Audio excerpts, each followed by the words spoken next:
Are you ready, Miles? Miles! My bad, y'all. Joking about being addicted to our phones is as common as breathing. We've all been on our phones, scrolling infinitely, waiting for a notification, or refreshing the page hoping to see something funny. When I started using YouTube, dang, I sound old. When the video ended, it just ended. There wasn't any autoplay, and when you got to the bottom of your Twitter or your Instagram feed, you had to click the next page or there was something telling you that it was the end. Now apps use design tricks, which are basically ways tech companies grab our attentions through design features. You can scroll for as long as your thumb will allow, videos will autoplay and jump right into the next video without you having to do a thing. But it's not by accident, it's by design. Yep, that's right. Our favorite apps are designed to keep us on them as long as possible. It's how they make their money. So today we're asking, what are the design tricks tech companies are using to keep us hooked? So how did we get here? A lot of it starts with this dude, Fogg. He founded the Behavior Design Lab at Stanford University in 1998. As a graduate student at Stanford, Fogg ran the first ever series of experiments to discover how computers could change people's attitudes and behaviors. He was inspired by this dude, B.F. Skinner. Basically, Skinner did a famous experiment where he put a rat in a box with a lever that gave the rat a snack when pulled. But the rat didn't get a snack every time it pressed the lever. This is called intermittent reinforcement. And as a result, the rat pulled the lever more often, like a gambler pulling a slot machine. This is exactly what's happening when you're clicking through TikToks or watching Reels. You keep going because you don't know when you'll see something good or rewarding. A few boring or irrelevant videos and posts, then you see something you like, then you repeat. The idea behind Fogg's work is that computers can be designed such that they influence the behavior of the people who use them. Basically, if computers can make our lives easier, here's a funny video, human, then we'll spend more time with them. I'm never letting you out of my sight. I love you so much. And it wasn't just Fogg though. This was the late 90s going into the early 2000s. Dot-coms were all the rage. Computers were becoming a part of folks' everyday lives. Silicon Valley and Fogg were discovering these powerful tools to predict human behavior at the same time. One discovery Google figured out was that if they analyzed search history, they could help with spelling errors in searches. So that's why "did you mean" would pop up when you misspelled restaurant. This was helpful for the users, but they also realized spelling errors weren't the only thing that they could predict. They continued to explore this data and realized it had surprising power to predict things about us. Those predictions turned out to be very interesting to people selling things, products, ideas, political candidates, and campaigns. So companies started selling those predictions. They realized the more data they had, the better the predictions were. Whether an 18-year-old to a 60-year-old, these big tech companies and companies in general want to ensure that you are scrolling and using their device for as long as possible. That's Emma Lemke, who started designing for us while still in high school as a multimedia coalition for young folks to share how online spaces should be designed safely and intentionally with young folks in mind. Because what that ensures is you are scrolling for longer, you're engaging for longer, you are able to generate for them more profit, and thus they want to maximize your attention at all costs, even at the cost of your own well-being, safety, privacy, security. And let's face it, folks spend a lot of time on online spaces. It would be a waste of my time to tell you to get off that dang phone. Plus, I'd be a hypocrite. Like, I spend an average of 7 hours a day on my phone, or so Apple says I do. That's 49 hours a week, or 196 hours a month. Basically, I'm spending 96 days a year on my phone.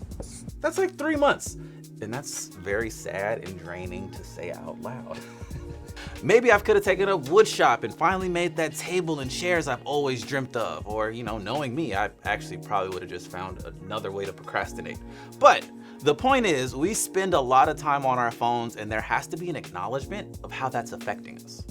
And what those addictive features can do to you can have long-term impacts. It can result in a worsening of one's mental state. It leads to increased rates of anxiety and depression from scrolling and not being able to unplug. That can bombard young people with feelings of hopelessness.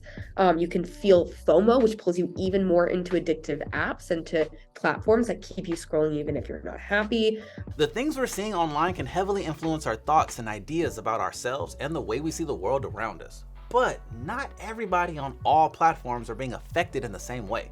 Facebook did a whole report acknowledging how their apps were negatively affecting some young girls' images of themselves. It's pretty complex, and certain groups can be more vulnerable than others to the negative impacts of social media.